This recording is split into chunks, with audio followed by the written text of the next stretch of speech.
est une jeunesse qui aujourd'hui place les défis nationaux au cœur de son action, ou tout simplement une jeunesse qui se dit c'est le moment de profiter, sinon demain ce ne serait plus le cas. Voilà, donc voilà les questions, juste des interventions. Eva avant ce qu'il dit, au lieu de tirer sur le PCT, il y a un moment peut nous dire comment nous allons adhérer aux idées du changement. On arrive effectivement pour chuter. Qui Saint-Marcus qui dit de nombreux membres du clan présidentiel utilisent les réseaux sociaux pour s'attaquer contre leur propre clan sous profil masqué. Effectivement, ce n'est pas faux, faut le dire effectivement. Mamkoum qui dit Yaya, il faut faire doucement, le feu qui brûle trop vite ne dure pas. En tout cas, je pense que le feu va demeurer. Voilà, Dumaine Bungu Obam qui dit on ne peut pas louer les réseaux sociaux pour vanter le grand timonier et critiquer les mêmes réseaux sociaux quand on les contredit, bien évidemment. Je pense qu'il y a un avantage à gagner en tout derrière les réseaux sociaux. Il y a un moment, en tout cas, nous parlions de la jeunesse. Oui. Je vais te laisser 5 à 7 minutes. Je vais un peu me retirer du décor. 5 à 7 minutes, je te laisse le temps de pouvoir parler à la jeunesse de ce pays, ce soir, en 5-7 minutes, et de pouvoir lui dire quelles sont tes idées. Aujourd'hui, nous avons parlé spécialement de la jeunesse. Quel est ton message vis-à-vis de cette jeunesse? Quelles sont tes grandes idées pour pouvoir mettre en place cette révolution intellectuelle non armée, ce pari de l'intelligence? Dis-nous exactement, concrètement. Donc, je vais me retirer du décor et je te laisse, durant 5 à 7 minutes, prononcer également un discours à l'encontre, à l'endroit de la jeunesse congolaise qui nous suit ce soir. Alors, chers jeunes, je suis jeune comme vous et sans doute j'approche à l'âge où on quitte la jeunesse. Je suis comme ceux de mon âge, la somme de l'héritage de nos aînés, mais aussi l'addition des balbutiements des jeunes qui ont grandi dans un pays où l'histoire a toujours été tronquée et où la logique a toujours été édulcorée par des opinions, des égoïsmes et de positionnement. Aujourd'hui, le monde est en pleine mutation. Aujourd'hui, l'immigration n'est plus une option, comme l'a été hier. Le monde devient de plus en plus dangereux, où chaque pays pense d'abord à ses nationaux, où chaque pays pense que le droit international est devenu une option. Le monde se replie sur soi.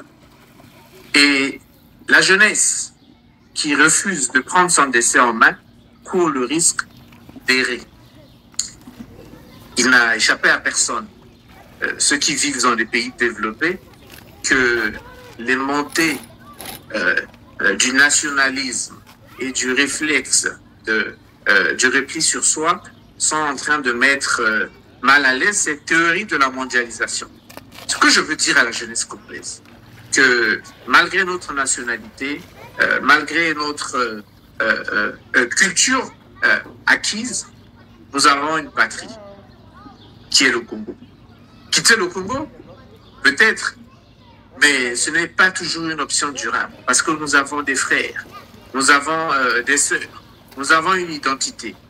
Et partout où nous irons, même si on brille à l'étranger, nombreux nous posent la question. Quelles sont vos origines? Quels sont vos faits? Qu'est-ce que vous avez apporté à votre patrie? Ne ressemblons pas aux Noirs américains et aux créolisés, nos frères qui ont subi l'esclavage et qui jusqu'aujourd'hui, après des siècles, cherchent encore leur identité et veulent rentrer en Afrique parce qu'ils se disent que c'est là-bas chez eux. Soyons des jeunes engagés, faisons le pari de l'intelligence, allons et levons-nous au-delà des clivages. Prenons l'option de dire que nous sommes à un moment très important, à un tournant historique de notre pays. Et disons les choses franchement, nous vivons l'apartheid social. Et donc, il convient à chacun de nous de décider comment est-ce que les 10 prochaines années, les 15 prochaines années seront vécues.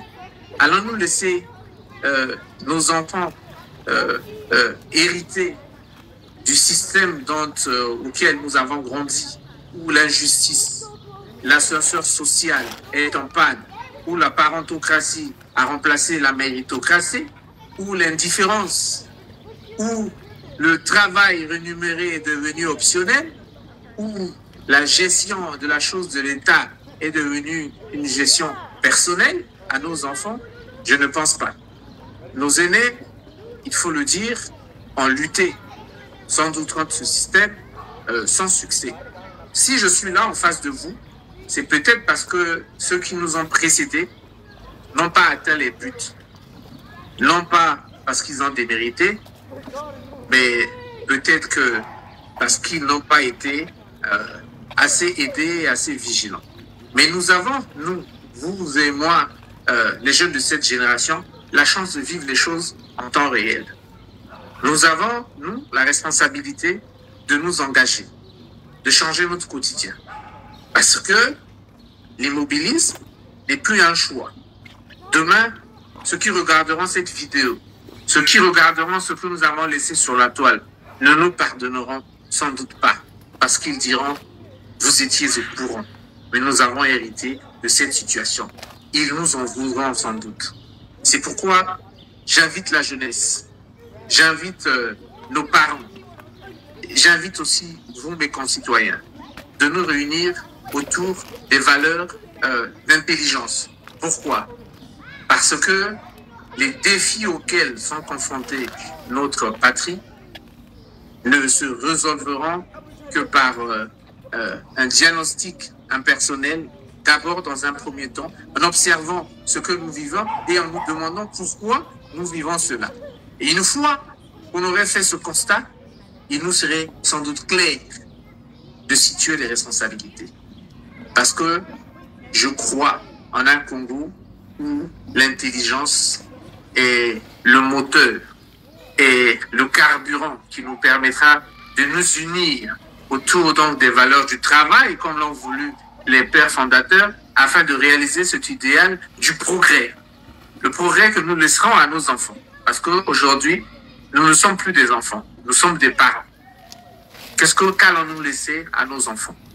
Nombreux d'entre vous s'interrogent autour de quelles valeurs, autour de quel projet allons-nous nous réunir pour pouvoir prendre part activement à l'histoire de notre pays. Mais nous allons nous réunir autour de 5 axes. Le premier axe, c'est la revalorisation du capital humain. Cela passe par l'éducation, la santé et la formation. Parce que l'homme naît sans doute humain par anatomie, mais on devient citoyen, on devient vraiment humain par culture, par la somme de nos apprentissages, de nos acquis, du partage, des interactions. Donc il nous faut remettre l'école au centre de nos préoccupations. Il nous faut remettre la santé pour pouvoir permettre au capital humain de pouvoir faire éclore son génie. Mais une nation ne peut pas se développer dans la pagaille.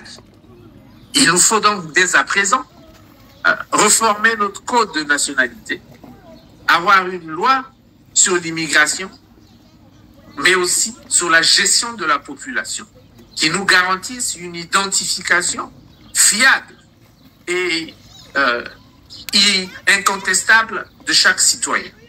De sorte que le jour où nous mettrons en place un système de solidarité nationale, pas pour créer des assistés, mais pour prévenir chaque fils de ce pays de se retrouver dans l'indignité, que les uns et les autres puissent bénéficier de cette solidarité sans pour autant abuser du système. Mais aussi de pouvoir accueillir de manière ordonnée, mais aussi de manière efficace ceux qui viennent chez nous pour préserver l'harmonie de la société. Le troisième pilier est bien celui du développement durable, qui doit être au cœur de notre action. Nous devons nous dire que chaque action que nous poserons aujourd'hui aura une conséquence sur l'avenir de nos enfants à naître.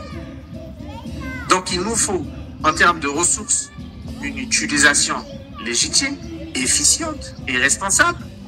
Il nous faut également, en termes de gestion, une gouvernance transparente, durable, qui n'empiète pas sur les besoins des générations futures. Il faut également une réforme économique basée sur une fiscalité juste. Il faut que chacun de nous puisse pouvoir être un citoyen actif fiscalement pour pouvoir, sur le modèle de contribuable, avoir la légitimité d'exiger quelque chose en retour de la part de la société. Et donc, il nous faut mettre, par exemple, pour la jeunesse, l'informel, une flat tax pour pouvoir permettre à chacun de pouvoir rentrer dans le système fiscal, sortir de l'informel, mais aussi de bénéficier d'un accès, par exemple, au crédit, d'un accès aux moyens de financement pour pouvoir réaliser ses rêves. En termes d'aménagement, le quatrième point, on ne peut pas penser le développement sans avoir au préalable préparé le terrain sur lequel viendra s'installer ce développement. En ce qui concerne la gouvernance spatiale et territoriale, la géographie. Oui, la géographie est très importante pour l'éclosion, l'évolution des hommes. Et donc, il nous faut une gestion intelligente, une gestion avertie et scientifique de notre espace vital. Il faut qu'il y ait, par exemple, un registre digital du foncier qui identifie les propriétaires terriens, les immatricule de manière irrévocable, puisse délivrer de manière numérique un certificat de propriété à chaque lot rattaché à une personne, à une identité. Il faut que les terrains puissent avoir un registre unique de manière digitale où toutes les opérations immobilières sont inscrites sur cette propriété.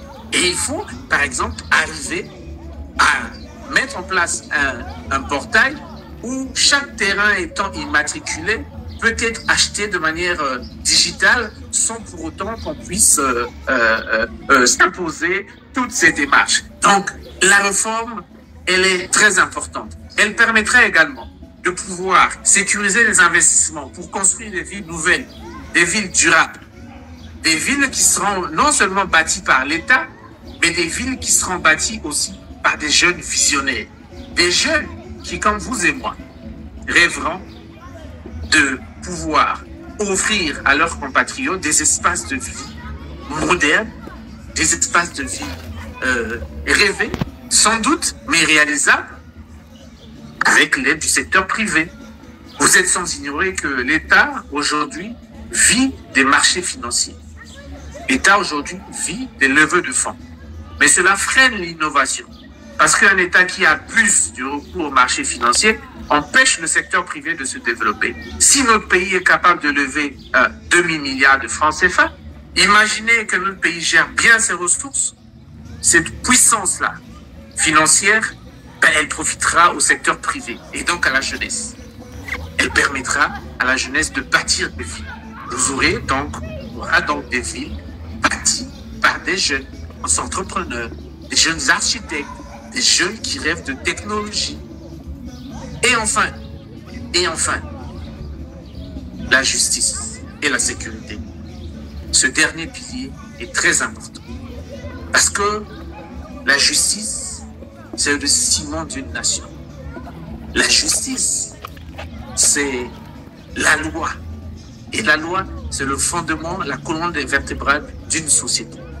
On ne peut pas industrialiser un pays sans justice. On ne peut pas industrialiser un pays sans un système de gestion ordonnée, sans un système de redevabilité des comptes. Il faut redonner à la justice ses lettres de noblesse. Il faut redonner à la justice sa place comme moteur de développement d'une société, comme arbitre et comme régulateur des interactions humaines. Une fois que tout cela est posé, une fois que tout cela est accompli, nous aurons une force publique qui est citoyenne, qui est républicaine, qui protège des vies et qui ne protège pas des systèmes. Nous aurons donc une armée et une police, une gendarmerie qui a très bien lu Voltaire pour ne pas commettre l'erreur de protéger ceux qui volent le peuple.